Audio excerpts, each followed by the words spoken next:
샬롬 반갑습니다. 하원 기도에 오신 것을 환영합니다. 이번 영상부터 두 번에 걸쳐 교회에 대해서 알아보겠습니다. 여러분은 교회 하면 생각나시는 게 어떤 건가요? 유럽에 있는 아름다운 성당, 큰 건물, 시골의 작은 교회, 아니면 좋은 곳, 편안한 곳, 이런 것들을 생각하시나요?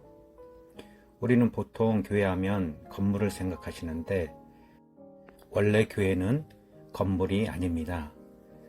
교회는 예수 그리스도의 몸을 의미합니다. 그 몸은 바로 성도입니다. 성도는 그리스도의 몸이며 각 지체입니다. 고린도전서 12장 27절입니다. 너희는 그리스도의 몸이요 지체의 각 부분이라. 그렇습니다. 성도 한 사람 한 사람이 예수님의 각 지체이며 교회입니다. 그러므로 예수님을 믿는 모든 지체들은 교회다운 삶을 살아야 합니다. 예수님이 우리를 세상에서 불러 교회를 삼으셨기 때문입니다. 그 부르심의 의미를 잘 알아 거룩하게 살아야 합니다. 교회된 우리의 머리는 바로 예수님이십니다. 에베소서 1장 22절입니다. 또 만물을 그의 발 아래 복종하게 하시고 그를 만물 위에 교회의 머리로 삼으셨느니라. 교회된 성도들은 예수님을 교회의 머리로 모시고 살아야 합니다. 교회의 주인이 예수님이시기 때문입니다. 내가 예수님을 중심에 모실 때 거룩한 교회가 되는 것입니다. 세상에 흩어져 있는 교회가 예수님을 머리로 삼아 바로 서 있을 때 교회의 참된 의미가 나타납니다. 세상에서 부름받은 한 사람 한 사람이 모여서 비로소 우리가 생각하는 교회가 됩니다. 우리가 보이는 교회 생각하면 분명 한계가 있습니다. 요즘 세상에서 지탄을 많이 받고 있습니다. 그럼에도 불구하고 주님이 교회를 세우신 분명한 목적이 있습니다. 성도들이 신앙을 가지게 되면 보이는 교회에 출석하게 됩니다. 교회에 다니지 않고 성경을 읽고 기도만 함으로 신앙생활이 가능하지 않을까 생각하는 분도 계시지만 그것은 성경이 말하는 교회의 기능을 잘 알지 못하기 때문입니다. 교회는 사람이 만든 단체가 아니라 예수님이 세우라고 명령하신 기관입니다. 거룩한 교회는 성도와 가정을 거룩하게 하고 사회와 민족을 변화시킵니다. 그러므로 교회가 세상의 소망이 되는 것입니다. 그러면 교회란 무엇일까요? 교회는 주님께로부터 온 신적 공동체입니다. 마태복음 16장 18절입니다. 또 내가 너희에게 이르노니 너는 베드로라. 내가 이 반석 위에 내 교회를 세우리니 음부의 권세가 이기지 못하리라. 예수님은 베드로를 통해서 교회를 세우시겠다고 말씀하셨습니다. 실제 이 말씀대로 교회가 세워졌습니다. 교회는 예수님의 명령에 따라 세워졌습니다.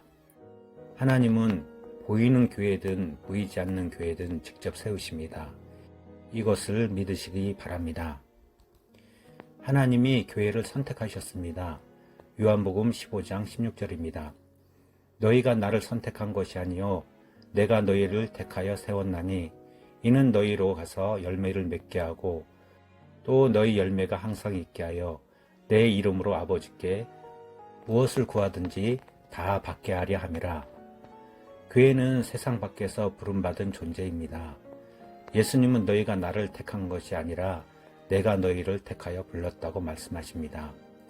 교회는 하나님의 주권적 선택이 있어야 가능합니다. 사람이 자기 스스로 되거나 만들어지는 것이 아닙니다. 교회는 하나님이 부르셔서 세우신 공동체입니다. 교회의 머리는 예수님이십니다. 골로새서 1장 18절입니다. 그는 몸인 교회의 머리시라. 그가 근본이시요 죽은 자들 가운데서 먼저 나신 이시니 이는 친히 만물의 으뜸이 되려 하심이요. 우리는 교회의 각 부분 각 지체입니다. 예수님은 교회의 머리가 되시고 모퉁이 돌이 되십니다. 교회는 교회의 머리 되신 그분의 말씀에 순종하고 따라야 합니다. 교회가 머리와 지체가 따로 떨어지는 것은 불가능합니다. 교회의 주인은 예수님이십니다. 모두가 모여야 하는 곳이 교회입니다. 갈라디아서 3장 28절입니다. 너희는 유대인이나 헬라인이나 종이나 자유인이나 남자나 여자나 다 그리스도 안에서 하나이니라. 교회는 보편적이어야 합니다. 남자나 여자, 아이나 어른, 인종, 피부색, 지위 고하에 따라 나뉘거나 갈라져서는 안 됩니다. 바울은 유대인이나 헬라인이나 종이나 자유인이나 남자나 여자 모두 그리스도와 예수 안에서 하나라고 말합니다.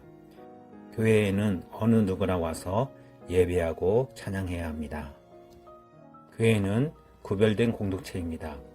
베드로전서 2장 5절입니다. 너희도 산돌같이 신령한 집으로 세워지고 예수 그리스도로 말미암아 하나님이 기쁘게 받으실 신령한 제사를 드릴 거룩한 제사장이 될지니라. 하나님은 믿는 우리가 세상과 구별된 거룩한 삶을 요구하십니다. 보이는 교회도 세상과 구별되고 하나님의 말씀대로 운영되어야 합니다. 세상과 구별되지 않고 세상의 방식과 교회의 방식이 같다면 더 이상 교회로서의 역할을 하지 못할 것입니다. 교회된 성도도 마찬가지입니다.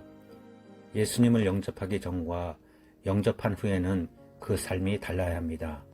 하나님은 우리를 거룩한 공동체로 삼으셨기 때문입니다. 교회는 예수님의 사랑이 나타나야 합니다. 에베소서 5장 25절입니다. 남편들아 아내 사랑하기를 그리스도께서 교회를 사랑하시고 그 교회를 위하여 자신을 주심같이 하라. 예수님은 교회를 사랑하십니다. 교회를 사랑하셔서 우리를 위해 자신을 주셨습니다. 자신을 주시는데 십자가에서 자신을 내어주셨습니다.